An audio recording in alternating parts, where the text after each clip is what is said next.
राष्ट्रध्वज उलटा फडकवल्यावरून गदारोळ झालेला आहे। अबू आझमी आणि हसन मुश्रीफ यांच्यावर कारवाईची मागणी भाजपाने शिवसेनेनं केली आहे। यावरून झालेल्या गोंधळानंतर विधानसभा काही काळासाठी स्थगित करण्यात आली होती।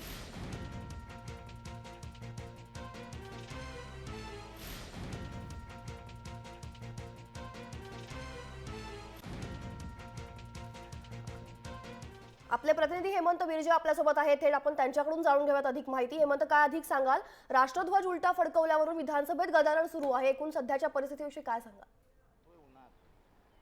ज्योती, विधानसभा दुसऱ्यांदा तहकूब झालेली आहे। सकाळी विधानसभेमध्ये भारत माता की जय ह्यावरनं गदारोळ झाला। विरोधकांनी मुख्यमंत्र्यांनी स्पष्टीकरण द्यावं अशा पद्धतीची मागणी केली। मुख्यमंत्र्यांनी माफी मागितली पाहिजे सर्व जनतेची, अशा पद्धतीची विरोधकांनी मागणी केली। पुन्हा एकदा विधानसभेमध्ये अर्ध्या तासासाठी याच मुद्द्यावर गदारोळ झाला आणि मुख्यमंत्र्यांनी निवेदन करतील अशा पद्धतीची सभापतींनी विधानसभा अध्यक्षांनी सांगण्याचा प्रयत्न केला, पण विरोधक ठाम आहेत आणि यावर बोलण्यासाठी आमच्याबरोबर जितेंद्र आव्हाड जी आहेत। जितेंद्र जी, भारत माता की जय ही सक्तीची होते।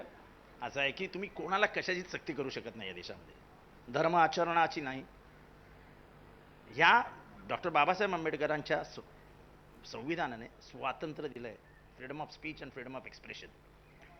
भारत माता तुम्हाला जी अभिप्रेत आहे ती भारत माता मला अभिप्रेत नाही। माझी भारत माता म्हणजे आई आहे, लुगडं फाटलेली, डोक्यावर परडी, त्याच्यात एक भाकर, हातात पेला, करुणा तिच्या देवत्व नाही आहे। ती माणसासारखी माणूस आहे, दुःख झाल्यावर रडणारी, समोरच्याला दुःख झाल्यावर कवटाळणारी, दुःखात पाठीवरनं हात फिरवणारी, अशी आमची भारत माता आहे। तुमची भारत माता देव आहे, त्याच्यामुळे तुमच्या भारत मातेचा जय आम्ही म्हणावा असं तुम्ही काय अपेक्षा करता? पण विरोधकांनी आज भारत माता की जय म्हणताना तिरंगा उलटा फडकवला आणि त्या असं आहे की तिरंगा वाटत होतो, मी स्वतःच वाटत होतो, तेव्हा तो वाटताना तो वर खाली करून सरळ पकडण्यासाठी म्हणून हा मुद्दाच नाही आहे। मुद्दा हा आहे की हा तिरंगाचा तुमचा संबंध काय आहे? तुम्ही ह्या तिरंग्याचा तिरस्कार केलात, आता तुम्ही मागणी करता तिरंगा बदलून टाका। हा तिरंगा नाही आहे, हा तिरंगा म्हणजे या देशाचा इतिहास आहे।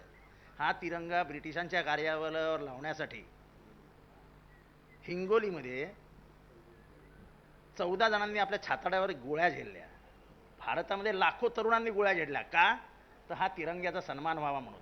तुम्ही आपल्या कार्यालयावर आत्तापर्यंत तिरंगे लावत नव्हतात, तुम्ही कधी तिरंगा पकडला होतात? मग तिरंगा बदला ही तुमची भूमिका, ही राष्ट्रद्रोहाची नाही का? राष्ट्रगीत जे संविधानाने मान्य केलं आहे, जनगण मन, ह्याला कॉन्स्टिट्युएंट असेंब्लीची मान्यता आहे, घटनेमध्ये मान्यता आहे, ते बदलून टाका तुम्ही म्हणता। हा राष्ट्रद्रोह नाही आहे?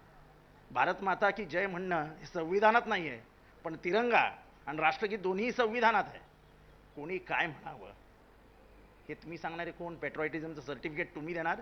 मुख्यमंत्र्यांनी माफी मागावी अशी आपली मागणी असं ते माफी मागणार नाहीत, हे भावनिक अजेंडा करतात, त्याला सेंटिमेंटल टच देतात आणि मग ते स्टॅम्प मारणार, बघा हे देशद्रोही आहेत, हे म्हणत नाही भारत माता की जय। आता आमचं देशप्रेमाचं पण सर्टिफिकेट RSSच्या शाखेतनं घ्यायचं असेल तर ठीक आहे बाबांनो, करा, आता तेवढंच राहिलंय।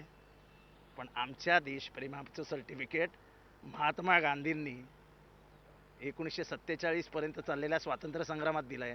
आम्ही त्याची पिल्लावळ आहोत, आम्ही नथुनामाची पिल्लावळ नाही, ज्यांनी निशस्त्र असलेल्या गांधींवरती गोळ्या झाडल्या आणि त्याच्यानंतर त्याच्या नातेवाईकांना, त्याच्या राजकीय नातेवाईकांनी पेढे वाटले होते। हे देश अजूनही विसरलेला नाही। भारत माता की जयवरना विरोधक आक्रमक आहे, गदारोळ होतोय, पण जो दुष्काळाचा मुद्दा आहे ज्यावर आपण चर्चा करण्यासाठी बोलतात, कुठेतरी आपल्यालाही राजकीय दृष्ट्या हेच मुद्दे मुद्दामून काढायचे शनिवार रविवारी।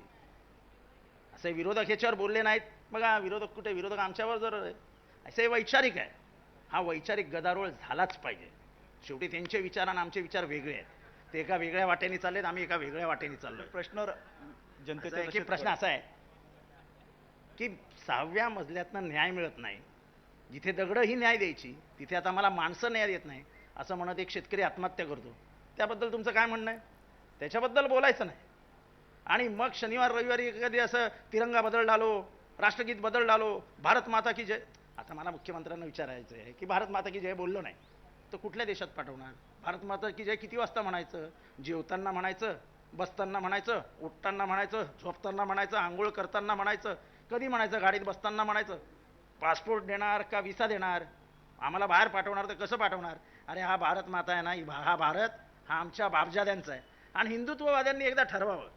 गोळवळकर भक्त म्हणतात भारत माता, सावरकर म्हणतात, हे म्हणतात की ही पितृभूमी आहे. आता उद्या एखादा सावरकरवादी म्हणाला की पिताश्री भारत की जय, तर मग त्याला कुठल्या देशात पाठवणार? ज्योती, आपण पाहू शकता विरोधक किती आक्रमक आहेत. भारत माता की जय जोर जबरदस्तीने आम्ही म्हणणार नाही, पण आमची भारत माता ही वेगळी आहे, तिचे प्रश्न आहेत, त्या प्रश्नावर आम्हाला दाद मिळाली पाहिजे, अशा पद्धतीचं विरोधकांचं ठाम मत आहे.